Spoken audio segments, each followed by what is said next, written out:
Hey, what's up, everybody? Welcome back to another episode of Health Ignited. I'm here with my amazing, lovely wife, Dr. Sonya Jensen. Hi there.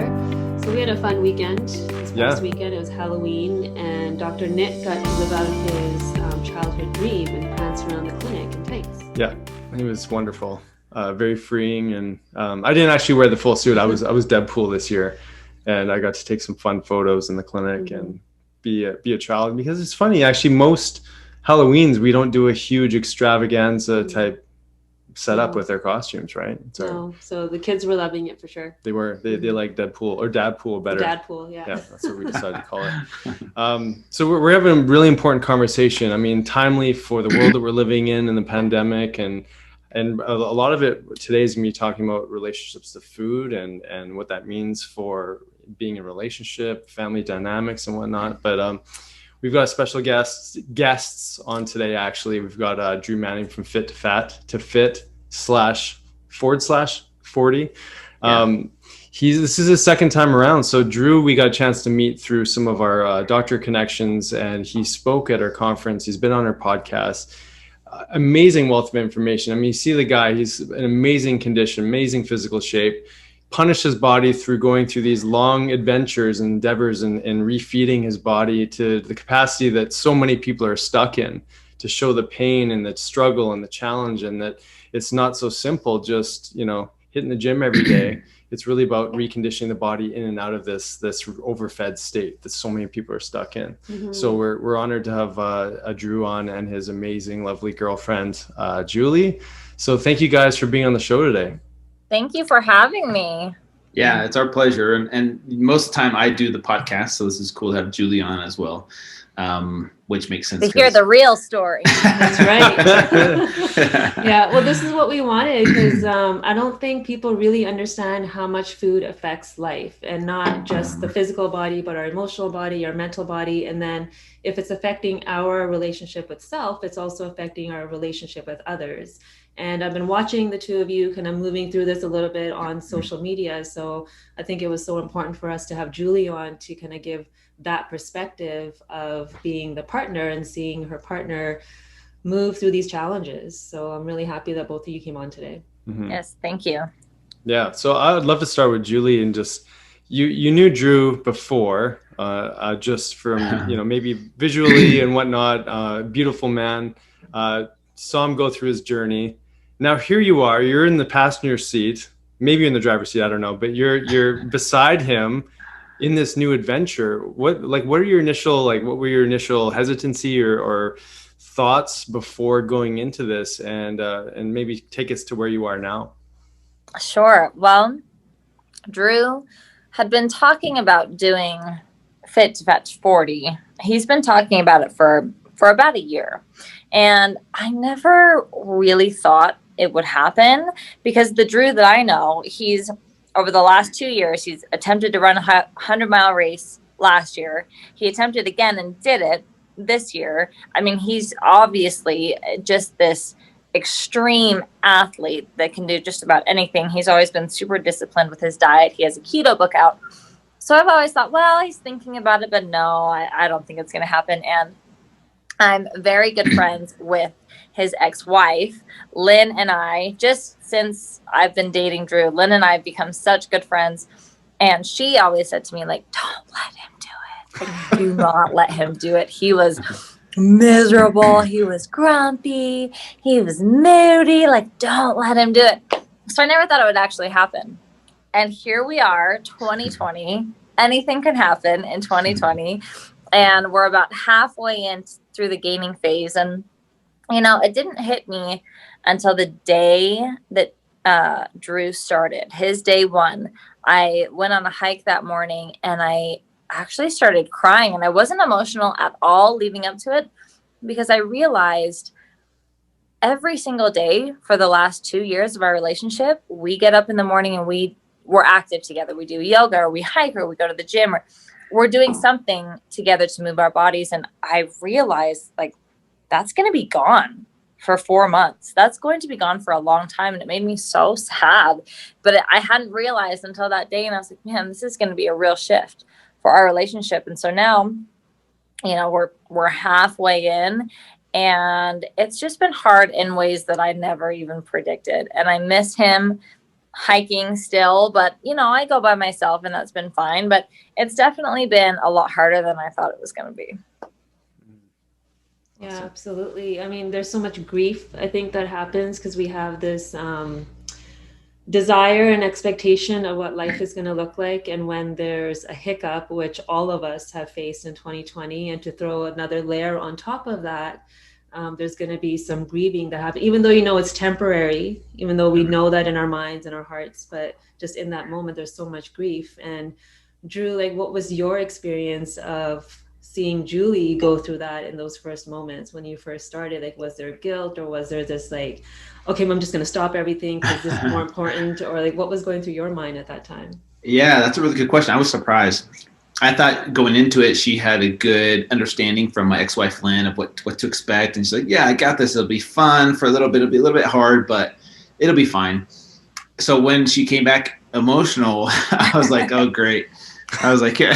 I mean, I was trying to be sensitive to her. I was like trying to be sensitive to her, but I'm like, this is going to be way harder for her than I thought it was going to be. I can do really hard things. Like, I can push myself through some hard stuff. Like right now is really hard, which we'll get into the details of why it's so hard. But there, even though I know it's hard for Julie, like there's not this part of me that's like, oh, it's getting too hard, I need to quit. If there was some serious health condition that was happening, you know, I just got some blood work done today with my doctor. If there was something very serious that he was like, hey, you're getting close to death, like then I'm not that stupid, but I obviously would pull the trigger. But if it's like, yeah, it's hard, it's uncomfortable, I'm still going to push through it. And I kind of remember back to my 100-miler that I had to have that mentality to push me through those uncomfortable hours of continuing to run to finish the 100 miles. And this is, I look at it as something similar. It's like, this is hard, it sucks, it's going to be painful, it's going to be uncomfortable, but it's all temporary. And so, yeah, my heart goes out to Julie because I seen her cry that first time. I was like, man, I think this is going to be harder for her than it is for me, from that perspective of her not being able to have, you know, the old version of me. So, yeah, I was a little bit nervous, to be honest with you. Yeah, I can imagine. I mean, what you've put your body, or what you've been able to put your body through physically, and you know, demanding that of yourself from an athletic point of view. What do you think the role has been in sort of that teeter-totter? Like, do you think that, you know, is it truly the experience of the individual that you might be coaching, when maybe some people, you know, maybe grew up exercising and whatnot, but you've put yourself through some pretty challenging experiences and created this strong ability to adapt. What's been the experience sort of metabolically or physically this time around versus the last time, regarding the bouncing back?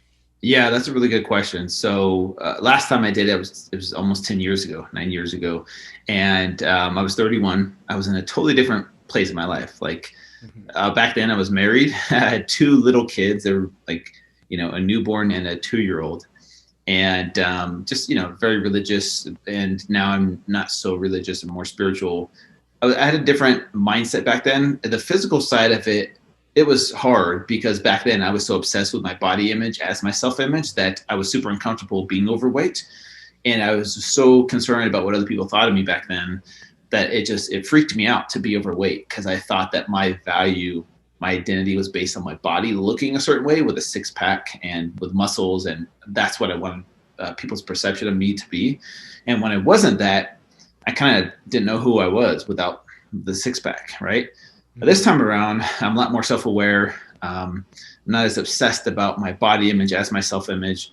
And so going into it, I'm like, oh yeah, well, I'm still going to meditate. I'm still going to journal. I'm still going to do a gratitude list. All these things will help me stay grounded, be present. I'll still be grateful. I'm not going to be as obsessed about my body. And it'll be a little bit easier this time around, thinking that's the way it would be. But that first month, right, Julie, was it was like from one extreme to the other extreme, like all at once. It's a nightmare. It wasn't like gradually I increased my calories it was like 3,000 calories a day and exercising every day to no exercise and 6,000 calories a day, almost 7,000. And my body just like freaked out. So I wasn't sleeping well. I was more moody, more ornery, you know, all those things that come from living an unhealthy lifestyle. The brain fog was for real. The lethargy was there, the lack of energy. Yeah.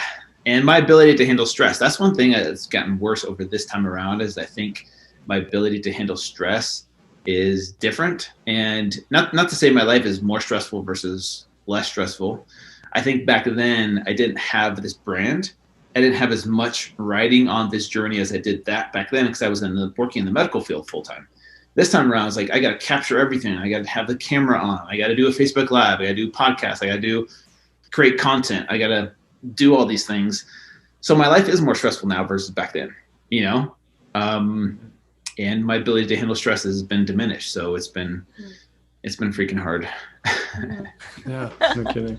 And when you look at men and women, like how differently we are built. So it's said that men do better with acute stress, and women can actually handle more chronic stress.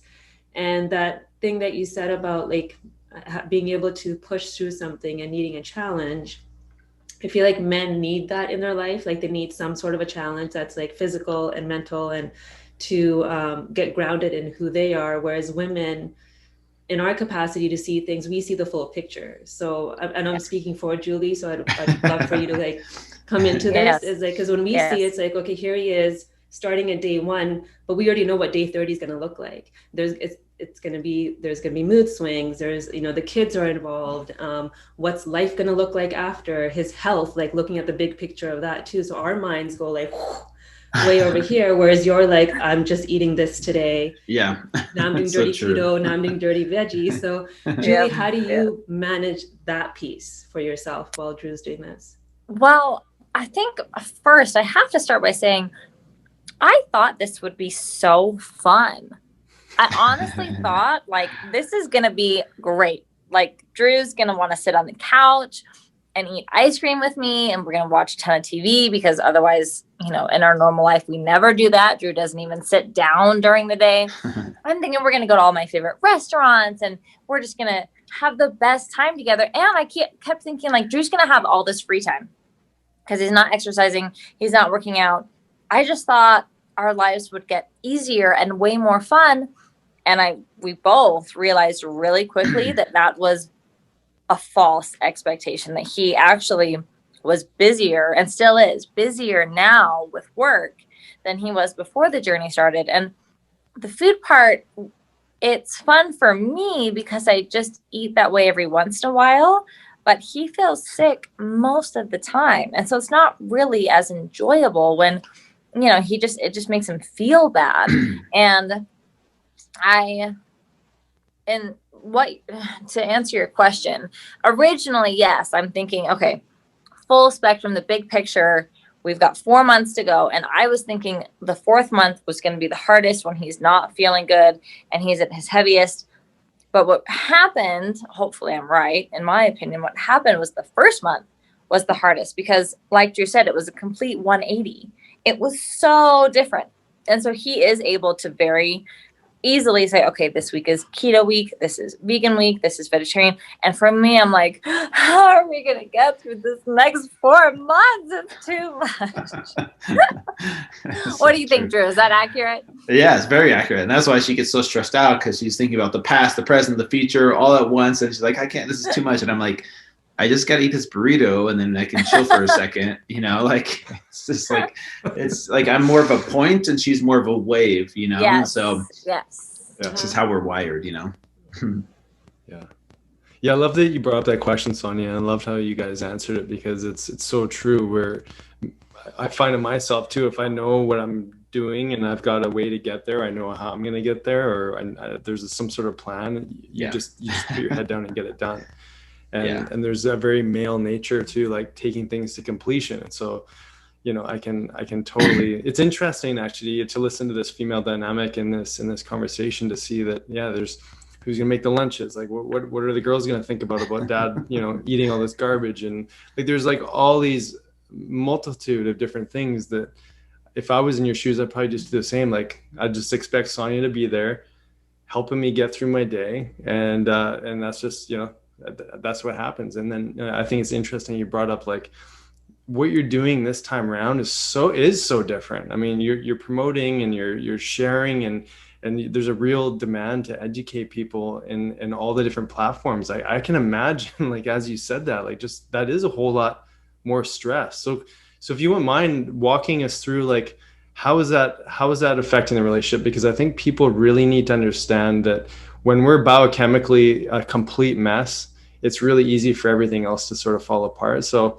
if you kind of walk us through, because I think that would give a helpful understanding for people to see how much that food affects their behavior, right? Yeah, 100%. This is one of the reasons I'm doing this journey, is to make people more aware of when you eat unhealthy food and you live a sedentary lifestyle and you don't exercise, you don't take care of your health, your physical health, it carries over into other areas of your life, whether you like it or not. Because a lot of people think, oh, if I eat this cheeseburger and fries and milkshake, I'll gain fat. If I eat this salad, I'll lose fat.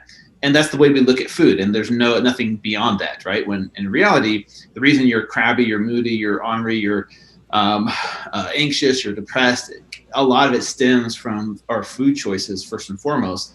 And it carries over into our relationships with your kids, with your loved ones, with your spouse, with whoever.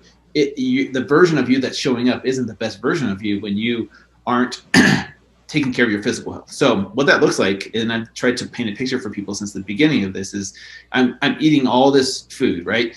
Cinnamon Toast Crunch, bean and cheese burritos, like pasta and pizza and mac and cheese and top ramen and sodas and all this stuff that I'm eating. And then I get these big, huge blood sugar spikes, right? And then I get a spike and then I crash, spike, crash, spike, crash multiple times a day. And that affects my energy levels. When my energy levels are affected, it carries over into how my sleep is. And so I've been tracking my sleep data on my Whoop, my HRV, my recovery score, which is totally crashed since the beginning of this journey. So if I'm not sleeping very well, everyone knows how it feels to be sleep deprived, right? And you're just a different version of yourself. You're constantly in survival mode. So what that looks like throughout the day is, my ability to like handle stress from Julie, for example, is like, she's like, hey, I have an issue. And normally I'm like, okay, I'm calm, peace, zen. We'll get through this, using all the tools I've used in therapy and reading books and podcasts to navigate those difficult waters, right? And then on top of that, I have 2 daughters and dealing with their stress and their issues and their tantrums sometimes. And like, okay, my fuse keeps getting shorter and shorter. So now there is no fuse. My fuse is like usually really. I'm like, okay, I got a ways to go. But now it's like I'm so reactive because I'm sleep deprived, and so my ability to handle stress from stresses of life are affected. So I'm not as loving or as patient with you or my girls or certain situations, and I am more anxious. I am more depressed in situations where I have more low lows. On this journey. And it affects, like when we argue, which normal couples do, I just am like, what's the easiest way to get through this? I don't want to put a lot of effort into this because I don't have that mental capacity right now. I don't have that mental endurance, if you will, to deal with, being patient and like understanding someone's situation. It's really hard. And so this is what I'm trying to make people more aware of, is it doesn't just affect your waistline. It affects who you are at the core of your personality, how you show up in these situations, and you're not the best version of yourself. And Julie's experienced that. And I just want to say this before Julie I know she's going to say, well, let me tell you from my perspective. Hold on, I got to take a breath. I got to take a breath. Just take a note. I got to take a breath. Is that I know that I've changed, slightly. I'm not this crazy person that's just like throwing things and mad and angry. It's like, I'm a little bit worse than I was before. I'm a little bit less patient. I'm a little bit more reactive. I am aware of that, but I wouldn't say that I'm like this crazy, depressed, angry person. So just want to make sure you guys understand that. Go ahead, Julie. No, I definitely don't want to paint that picture. Nobody's saying that you're crazy.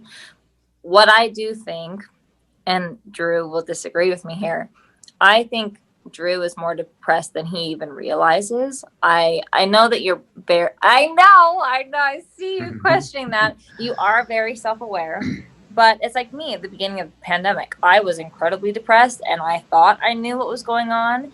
And then months later, I'm like, wow, I was seriously at a low, and I couldn't even see what I was doing and what was going on.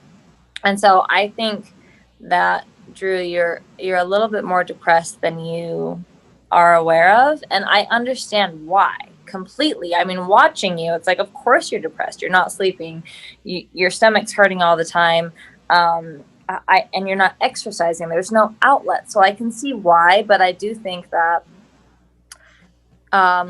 looking back, once you're on your journey back to fit, I think looking back, you'll be surprised at some of the videos that we've taken, the things that we've documented, because you are just so different. You say a different version of yourself.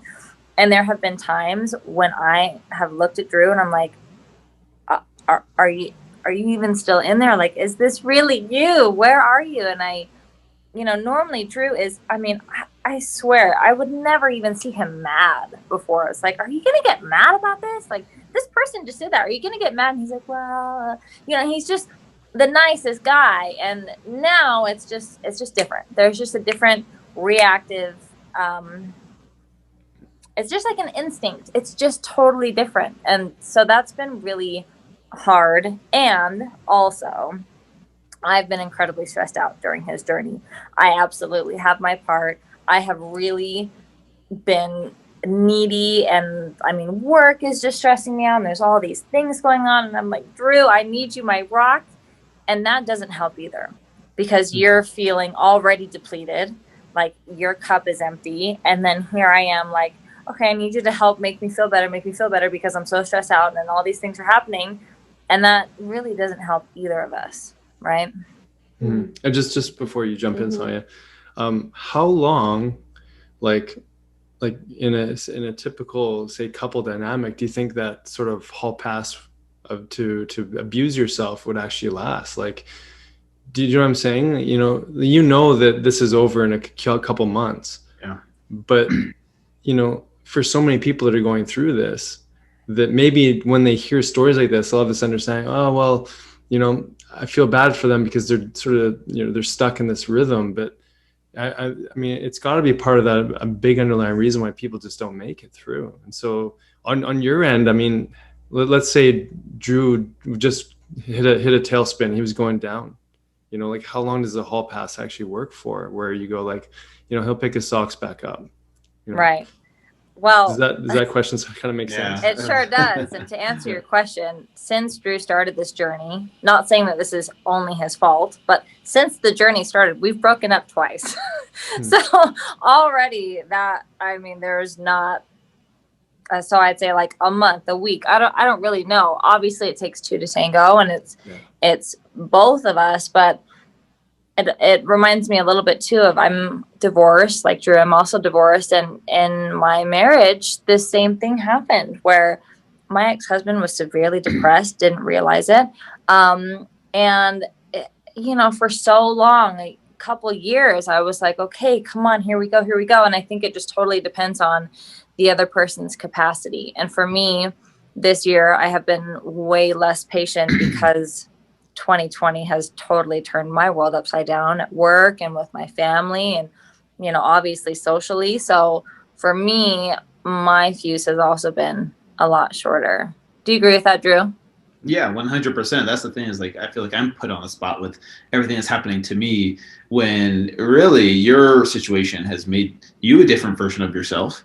Absolutely. So you combine that with me doing what I'm doing, which is on purpose, by the way. And I think one of the things that is important to put out there is, like you were saying, Nick, is, how long do you stay with someone, give them that hall pass for?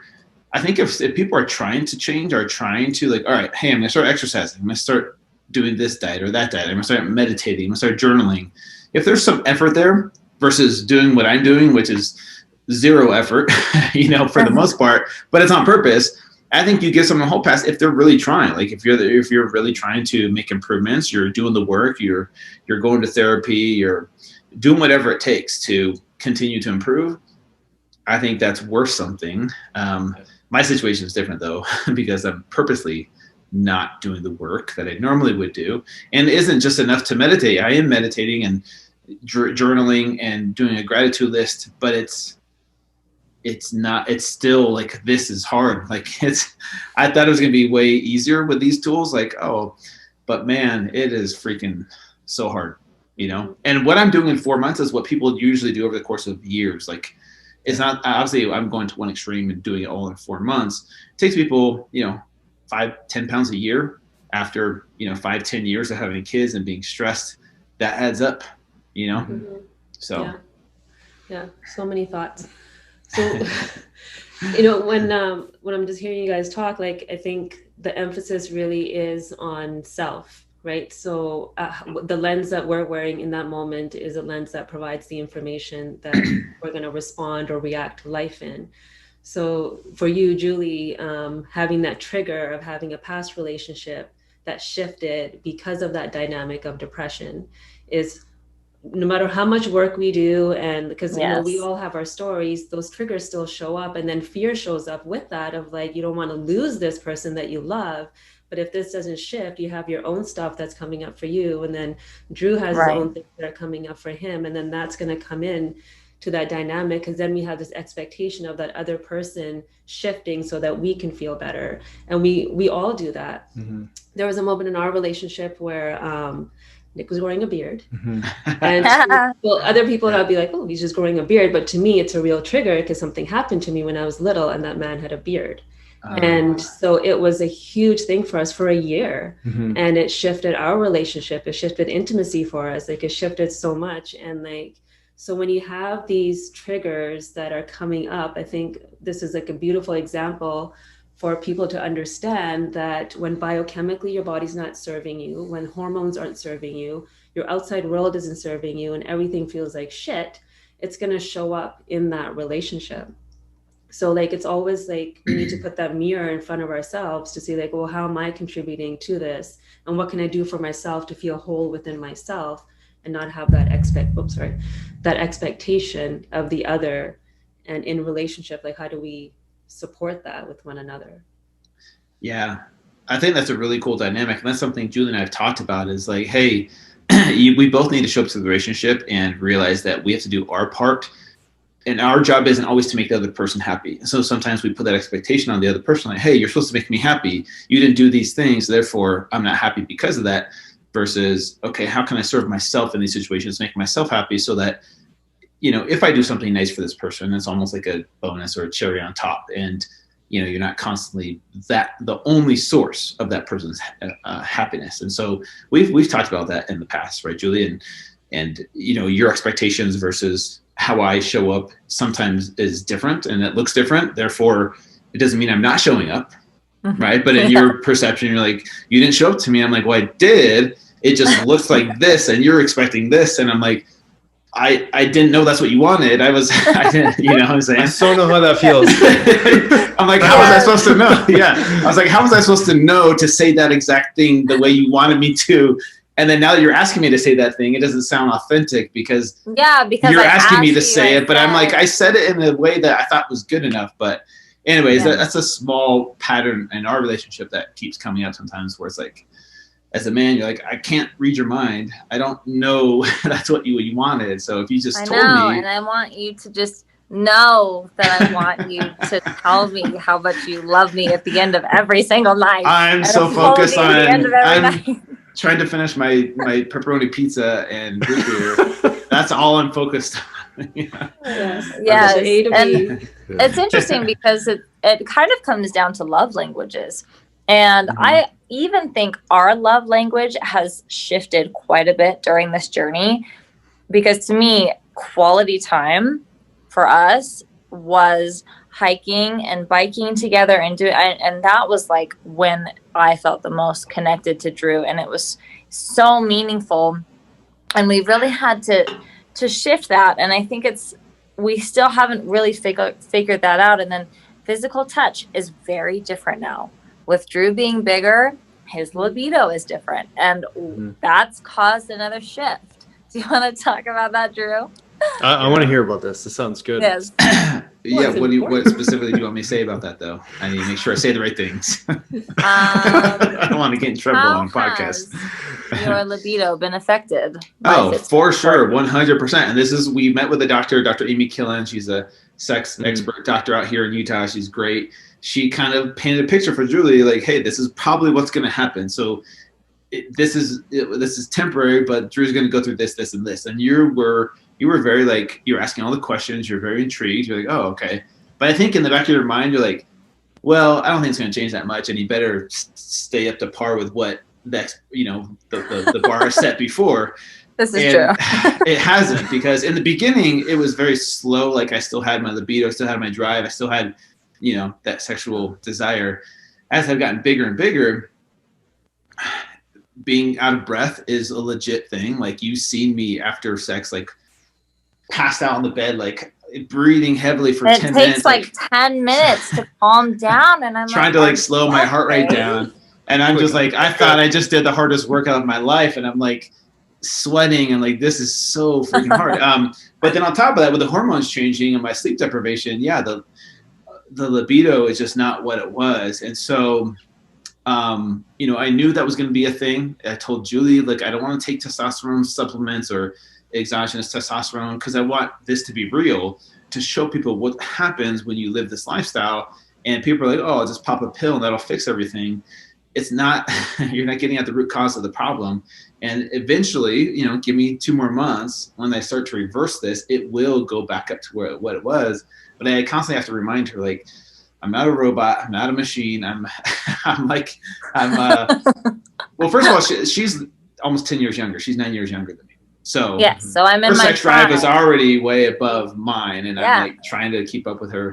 And then now that it's shifted and I've gone even further downhill, she's still up there, and I feel bad, because I'm like, look, I can only do what I can do. And if I'm freaking bloated and like stomach issues, I don't feel sexy. Like you wouldn't want me. But that's all the time. Oh. It's not just like one night out of the week. That's what makes it so complicated. It is, yeah. Every single night you feel that way, and I'm like, well, I don't.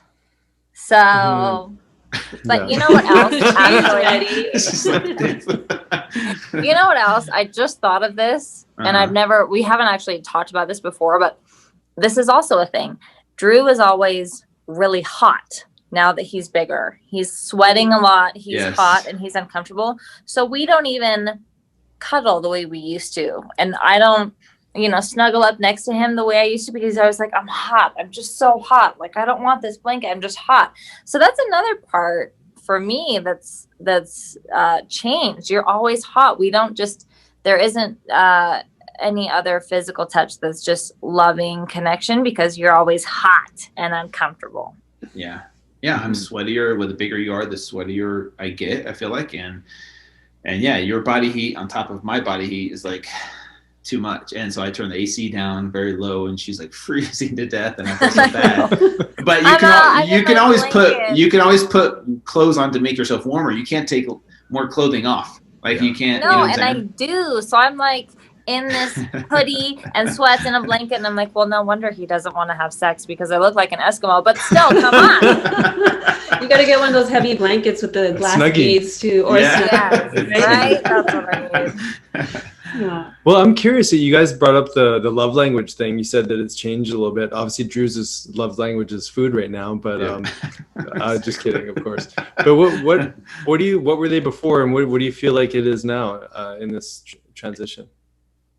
That's a good question, Julie. I know my love language. I'm very easygoing. Like I don't need a ton of stuff from Julie. I think just quality time is my love language. That's right. No, don't let him fool you. That happens to us all the time. What are you talking about? What's my love language then? I was like, what? It's all of it. Acts of service. It goes along with quality time, but I mean, but I don't know. I feel like, well, you don't need words of affirmation, really. Yeah. So that's one that but acts of service, maybe gifts every once in a while.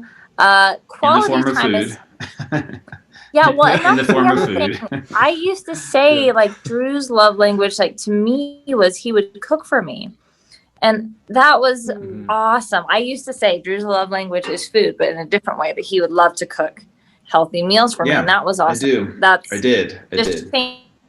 Changed, because he doesn't cook for me now. He's making his own food, and for me, physical touch and words of affirmation are pretty high up there. It actually used to be more of the quality time, but I think words of affirmation have gone up because I'm not getting the physical touch. the way I was before.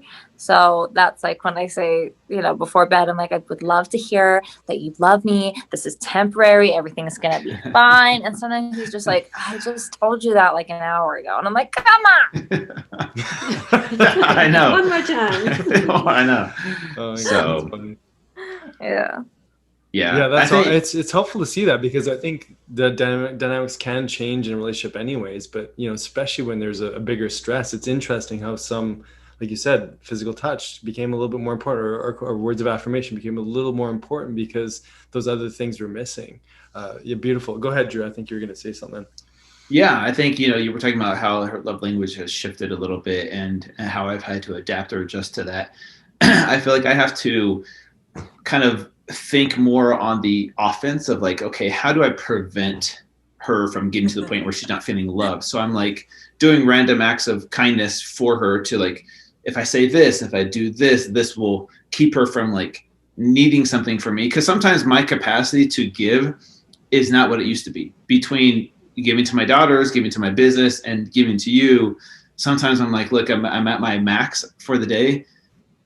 There's nothing there. There's no creativity. There's no energy to like be sweet and romantic. It's just like, hey, do you want some pasta and some cheese pizza? Like, I don't know. Like, I just have there's no sexiness there, because I feel like my energy to give is sometimes wiped out by the end of the day with everything that I have going on. And so I see that disconnect, and I see how it's changed. And I'm like trying to, the things I can do are random acts of kindness, whether it's a text message, whether it's a funny meme that I send her to let her know I'm thinking about her, flowers, to prevent her needing so much from me, I got a quick question here. Or maybe it's not quick, but in this version of reality with how things are, how things can get with relationship, there's always an evolution, I think, as the longer people are together, where that self-care is so important, and that sort of like diving within and creating that personal time. This is part of your journey, Drew, right now, doing this thing for the greater good of people. I mean, actually there's a guy who posted something saying like, you're, out of all the people that he's known, it was something, I'm paraphrasing, but he basically said you're doing a service that represented Jesus dying on the cross. Like, I don't know if you remember that comment. I saw that. Yeah, it's powerful crazy comment that he shared. Yeah. And now in this journey, you are in service in your mind, in the goal that you're delivering. Is there resentment? And I mean, because I felt resentment when with the whole beard thing. I was like, well, this is me in my purpose, or whatever that is right now. I don't know why that was so definable, but it was through my connection to yoga and everything. It was a persona that I was embodying, and I really respected that I was doing it. It was a challenge for me because I never used to have a beard and all that stuff. Small things, but at some point there was this level of autonomy of like, this is who I am. So in knowing that about yourself, like, this is who you are, you're going through this journey, it's reasonable to have a bit of resentment towards someone else when you're like, hey, this is what I'm doing right now. And if you can kind of talk about that a little bit. 100%. Very interesting. 100%. And I will get very detailed, Julie, so you know how the what.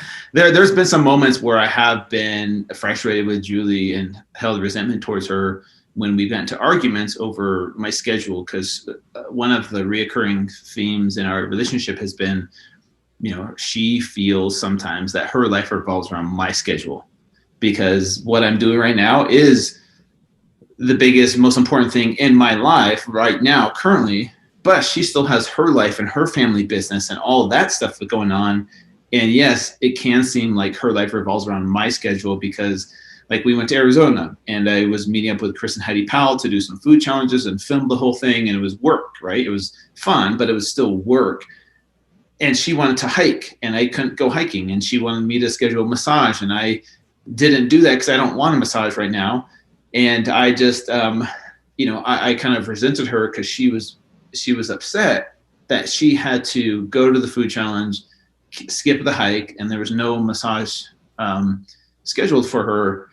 And she kind of came at me in that situation. And I was like, look, this is super important to me. I thought you were going to be on board with this. You said you were. And now that you're here in Arizona with me, now you're upset with my schedule. I thought that you were okay with it. So there has been moments where she'll act like she's okay with it. And then she's like, after a while, after thinking about it, she's like, you know what? I'm not okay with this. And this really bugs me.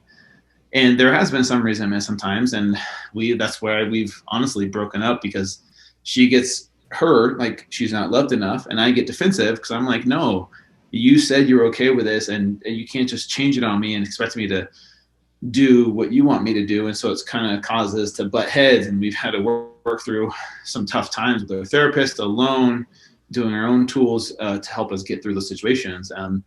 But yeah, there has been some of those moments. Totally. Go ahead, Julie, because I'm sure you got some responses to that. Yeah, you have 60 seconds to respond. I feel like this is a presidential debate.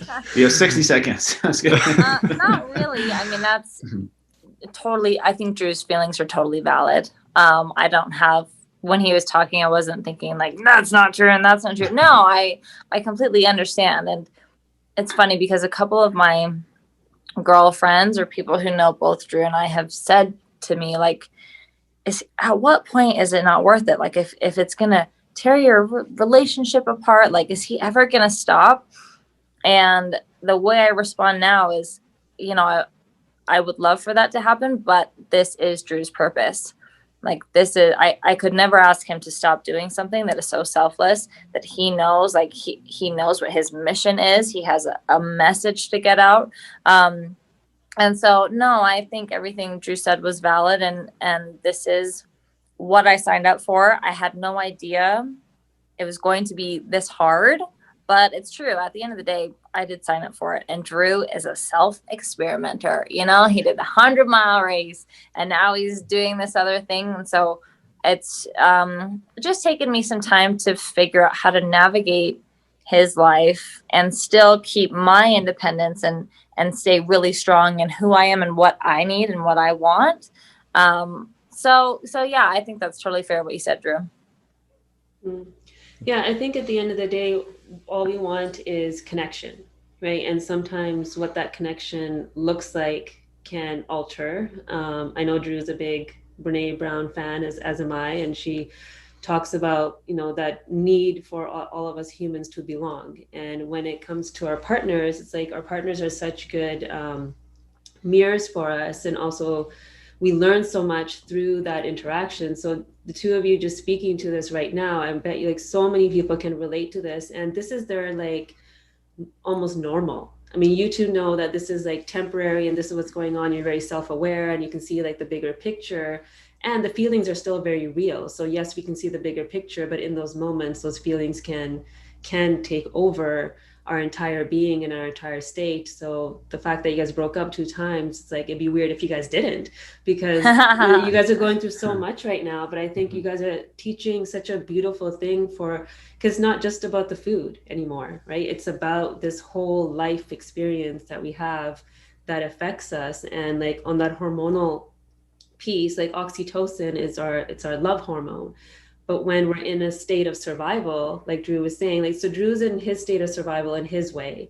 Julie's in her state of survival with like the business, the pandemic, Absolutely. and all that. It just looks different, but it's still the same. So that oxytocin is getting burnt out. So it's like, then we feel more of a desire to connect. And I think it's just finding those different ways of connecting like you guys have now to make that actually happen. So what are, like Drew said a few things. So Julie, what are some things that you have done for yourself to feel grounded during this time, so that reaction isn't necessarily one that takes over, but you're able to respond to what's happening? Wow, that's a great question. And I'm still trying to figure it out. I feel like for some reason, after this second breakup that we've had, I feel more self-aware now than I've ever felt before. And it could be because we've talked it to death. It could be meditation finally working, or it could be my journaling. But I oftentimes now notice these thoughts that come up that normally I would be like, well, hey, Drew, you didn't show up for this for me, and I wanted you to be there because I came to your talk. I notice the reaction come up, and like, I don't attach myself to it. or there are times where I'm like, this is just insane. Like, what am I doing? But I realize this is just a thought. It's just a story in my head, and I don't have to attach myself to that story. So I think actually a lot of it is being patient with myself and giving myself grace instead of judging like, oh, great, well, I'm thinking that, so maybe we better just break up, or I haven't figured it out yet. But I'd say for me, taking some time to myself in those moments where I'm frustrated with Drew, whether that's sitting on the porch or even sitting on like our doorstep right outside of the door and letting the dogs run around, or going for a walk, or maybe I'm calling or Marco Poloing a friend since we can't get together as much. You know, that's another part about this journey that we cannot skip over. There's no social escape. I mean, Drew and I are together almost 24/7, and we see our friends every once in a while, but it's just a couple of them. We're not going out. Nobody's traveling. I mean, we are just in each other's space all the time. And I think the pandemic is playing a really big role. And I wonder if we had normal social lives now, if we would have the issues that we're having. I'm not really sure, but that's a huge component for both of us. It's like, what are we going to do tonight? Well, can't go anywhere, so we'll just stay at home and do this. You know, that, don't you think, Drew? I think that's played such a big role. Well, 100%, not in just our relationship, but I think the world, domestic abuse cases have gone up, unfortunately, and people are at home, stuck at home. And yeah, it has affected people more than people think. And one of the things that to touch on too, with what Julie said, and this is what our therapist has tried to teach her to do, is learn how to self-soothe, because sometimes I'm not going to be able to show up for her the way she expects me to, because of it's not something I can control. I can't be perfect every single day. And she needs to find ways in those moments where she's needing from me, but I'm not able to give. Like, let's say I'm with my girls and let's say I'm stressed out or whatever. She needs to learn how to self-soothe. And that's one of the things she's gotten better at, where sometimes she'll go, I don't know you're not going to the spa, but simple things like whether it's like shopping online or whether it's reading a book or like sitting out on the porch, whatever you need to do to self-soothe. Because if you think about it, it's not really me showing up for her that's lacking in her life. It's her not feeling connected to a certain way. Sometimes it's disconnection from yourself, right? Mm-hmm. And just reconnecting with yourself in those moments. And so rather than putting that pressure on me, which makes me get defensive, and then that triggers you, and then we go down that rabbit hole, it's, feeling that connection, that love sometimes that I can't always give you, to be able to give yourself. And I think she's gotten a lot better at that. Thank awesome. you. I got a question for both of you to ponder, and that is, sure. How do you want to show up differently in the relationship once this is over? Like once the gaming is over, or the whole thing is over? The whole thing. Once you're back, like once Drew's back, like what is the relationship pieces that you see yourself projecting into that next version of the relationship? Drew, you start. First, I don't know. Let me go start. I think the first thing that comes to my mind is sex. So yeah, showing that's up. what she wanted to hear. You can't see this.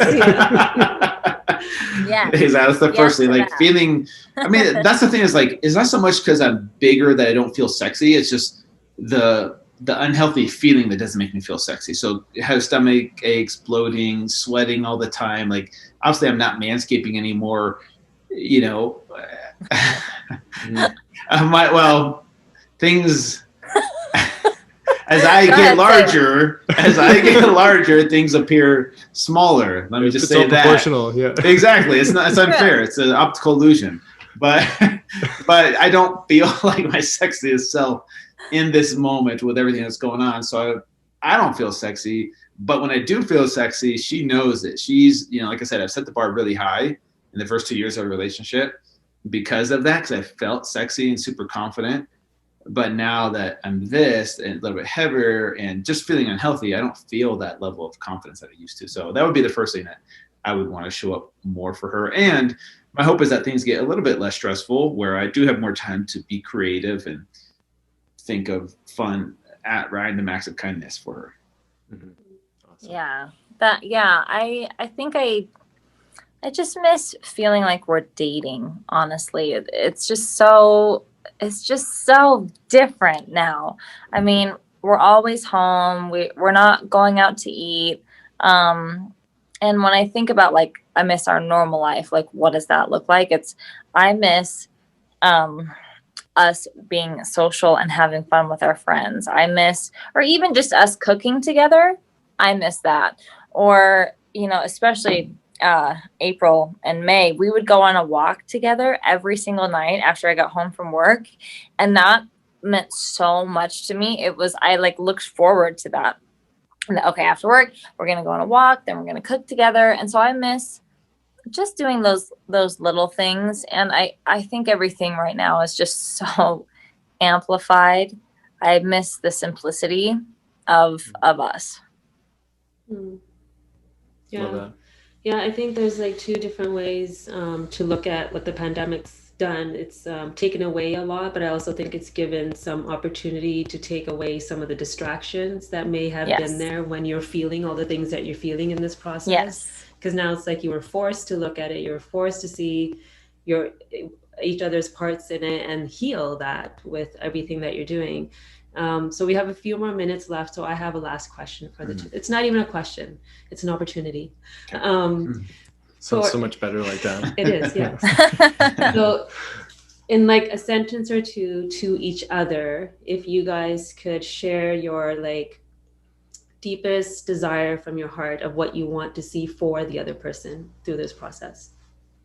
Oh, wow. That's an excellent question. What do I want to see for happen for Drew? Is that what you're asking? Yeah, just for him.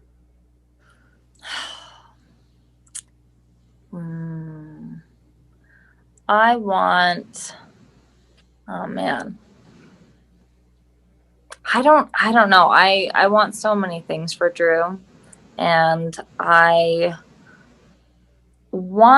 honestly, what I want for Drew is to feel like he did it and he made a difference and that he got his message across. And I know he's doing that.